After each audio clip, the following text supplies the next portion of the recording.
இன்றைய வேத வசனம் யோபு 42:2.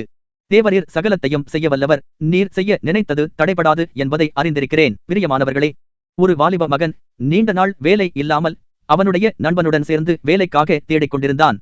இருவரும் ஒரு நிறுவனத்தில் நேர்காணலுக்காக போனதில் அங்கு நேர்காணல் செய்தவர், நீங்கள் வேலைக்கு தேர்ந்தெடுக்கப்பட்டீர்களானால் உங்களுக்கு குறுஞ்செய்தி வரும் என்று சொன்னார்கள். ஒரு வாரம் கழிந்தது. இவன் நண்பனிடம் இருந்து அழைப்பு வந்தது. நான் வேலைக்கு தேர்ந்தெடுக்கப்பட்டதாக குறுஞ்செய்தி எனக்கு வந்திருக்கிறது என்றான். இவனுக்கோ எந்தவொரு குறுஞ்செய்தியும் வரவில்லை. மனம் உடைந்து போனான்.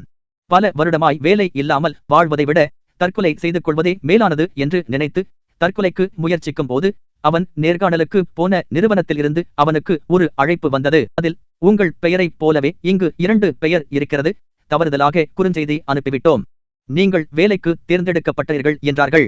இன்றைக்கு உங்களுடைய வாழ்க்கையிலும் உங்களுக்கென்று கர்த்தர் செய்ய நினைத்திருக்கிறது ஒன்றும் தடைபடாது.